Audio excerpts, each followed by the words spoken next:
ছাত্র জনতার উপর গুলি, হত্যা, আহত ও নিহতের তথ্য সংগ্রহের উদ্যোগ নিয়েছে আন্তর্জাতিক অপরাধ ট্রাইব্যুনাল।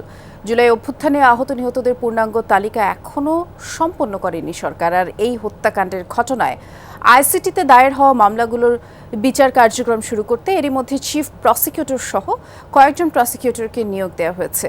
তথ্যের জন্য সারা দেশে সরকারি, বেসরকারি হাসপাতাল, গোরস্থান এবং সকল জেলা প্রশাসকের কাছে চিঠি দেওয়ার সিদ্ধান্ত নিয়েছে তদন্ত সংস্থা।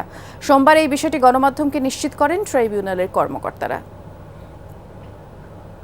এ ব্যাপারে আমাদেরকে বিস্তারিত করে জানাবেন সহকর্মী মহিউদ্দিন মধু। অপেক্ষা করছেন আমাদের জন্য, দেখতে পাচ্ছি। মধু, ছাত্র জনতার আন্দোলনে এই যে আহত নিহতদের তালিকা সংগ্রহের যেই উদ্যোগটি ট্রাইব্যুনাল নিয়েছে সে বিষয়ে একটু বিস্তারিত করে আমাদেরকে জানাবেন। Redmi 13 স্টাইল বানাই দুনিয়া কাঁপায়।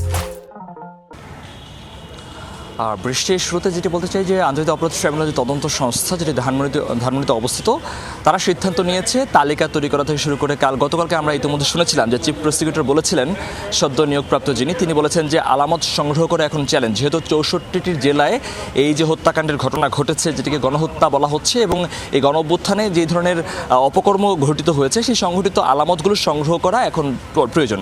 সেই কারণেই তারা কবরস্থান থেকে শুরু করে সরকারি, বেসরকারি হাসপাতাল, অর্থাৎ যেখানে চিকিৎসা চলছে, অর্থাৎ যেখানে এই আন্দোলনে যারা আহত হয়েছেন, আন্দোলনে যারা ক্ষতিগ্রস্ত হয়েছেন, তারা এখন চিকিৎসায় আছেন কিংবা চিকিৎসা নিয়ে বাসায় ফিরেছেন, এই ধরনের কর্মকর্তা, কর্মচারী এবং এই ধরনের মানুষ, ছাত্র জনতা যারা আছে তাদের তালিকাটা তৈরি করা হবে।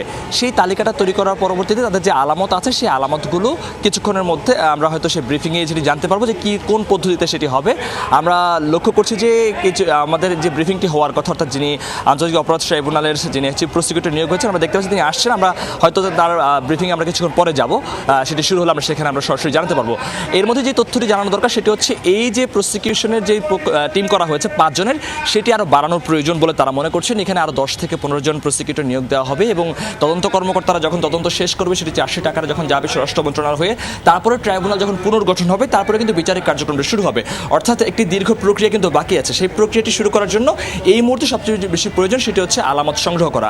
এই আলামত সংগ্রহ করার জন্যই কিন্তু আমরা এই যে তদন্ত সংস্থার পক্ষ থেকে চিঠি দেওয়ার কথাটি বলা হচ্ছে, সেটির কার্যক্রম ইতোমধ্যে শুরু করার জন্য শুরু হয়ে গেছে সেটির কার্যক্রম। অনেক ধন্যবাদ।